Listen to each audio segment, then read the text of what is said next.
UDF പറയട്ടെ ആദ്യം മാപ്പ് അവരാണല്ലോ തുടങ്ങിയത്. അതാണല്ലോ ആ തരത്തിലേക്ക് എത്തിച്ചിട്ടുള്ളത്. അതിന് ഉത്തരവാദികൾ ആരാണെന്ന് കൃത്യമായിട്ട് പേരുണ്ടല്ലോ, കേസും ഉണ്ടല്ലോ, രജിസ്ട്രേഷനും ഉണ്ടല്ലോ. അവരുടെ പാർട്ടിയും അവരുടെ പാർട്ടിയുടെ ഭാഗമായിട്ട് നിൽക്കുന്ന നേതാക്കളും പറഞ്ഞു തുടങ്ങട്ടെ. അത് സംബന്ധിച്ച് വിവരങ്ങൾ വരുന്നതിനെ അടിസ്ഥാനപ്പെടുത്തിയിട്ട് ആവശ്യമായ നിലപാടുകൾ സ്വീകരിക്കും. അതിലൊന്നും യാതൊരു കാര്യമില്ല. ഇവിടെ അത് 26-ാം തീയതി അല്ലല്ലോ. യഥാർത്ഥത്തിൽ സംഭവം നടക്കുന്നത് അവിടെ മത്സരരംഗത്തേക്ക് വരുന്ന ആദ്യത്തെ നിമിഷം തന്നെ ടീച്ചറമ്മ എന്ന് വിളിച്ച് പരിഹരിച്ചുകൊണ്ട് തുടങ്ങുകയാണ്.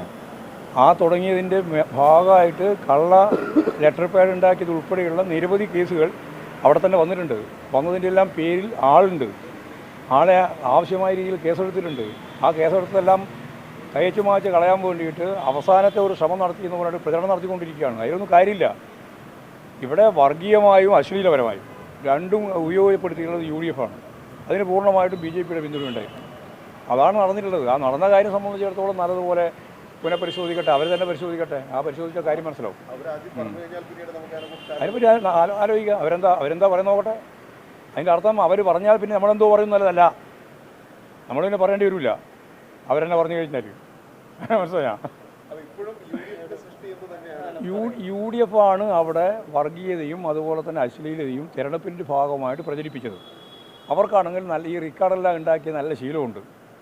അതൊക്കെ വെച്ചുകൊണ്ടാണ് ഞങ്ങൾ ആദ്യമേ പറഞ്ഞത്. ഞങ്ങളാണ് ഈ കാര്യം വന്നപ്പോഴും LDF ആണ് ആദ്യമായിട്ട് കേസ് കൊടുത്തത്.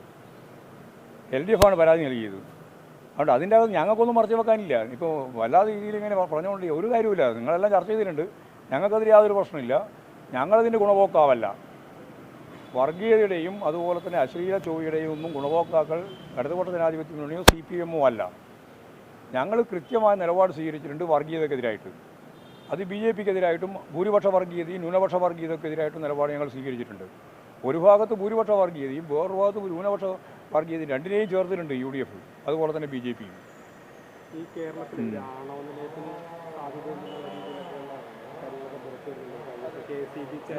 അതൊക്കെ ആവശ്യമായ ചർച്ചയും ആവശ്യമായ തീരുമാനങ്ങളെല്ലാം എത്രയോ കാലത്തിൻ്റെ അപ്പുറം നടക്കേണ്ടുന്ന കാര്യങ്ങൾ. അതിനെപ്പറ്റി ഇപ്പം വിശദീകരിച്ച് ചർച്ച ചെയ്തിട്ട് ഒരു കാര്യമില്ല.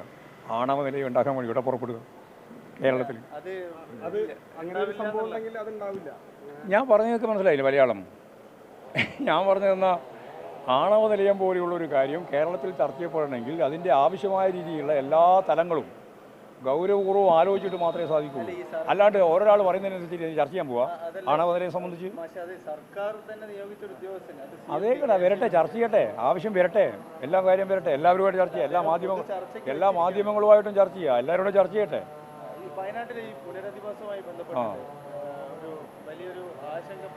ഒരാശങ്കയില്ല. ലോകത്ത് ഇന്നേ വരെ നടന്ന ഏത് പുനരധിവാസ പ്രവർത്തനത്തെക്കാളും മെച്ചപ്പെട്ട പുനരധിവാസ പ്രവർത്തനം വയനാട് നടക്കാൻ പോകും.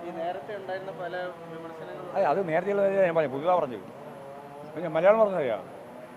ലോകത്ത് ഇന്നേ വരെ നടന്ന ഏത് പുനരധിവാസത്തെക്കാളും വളരെ ഫലപ്രദമായ പുനരധിവാസം വയനാട്ടിൽ നടക്കാൻ പോകും.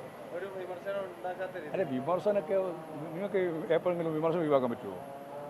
വിമർശനം ആരെങ്കിലും ഉണ്ടാകുമെന്നുള്ളതല്ല. വസ്തുതാപരമായിട്ട് കാര്യങ്ങൾ ഫലപ്രദമായി അവിടെ ഈ ദുരന്തത്തിന് വിധേയപ്പെട്ട ആളുകളെ സംരക്ഷിച്ച് നിർത്തിക്കൊണ്ട് വളരെ ഗൗരവപൂർണമായ ഒരു പ്രവർത്തനമാണ് നടത്താൻ ഗവൺമെൻറ് ഉദ്ദേശിക്കുന്നത്. അതിൻ്റെ കാര്യം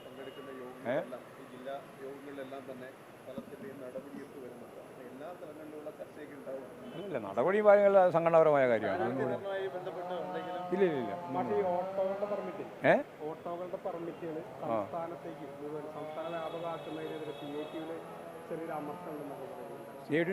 CITയിൽ അമർഷമൊന്നുമില്ല. വെറുതെ ആവശ്യമില്ലാതെ അമർഷം നിങ്ങൾ ഉണ്ടാക്കണ്ട. ഒരു പ്രശ്നമില്ല.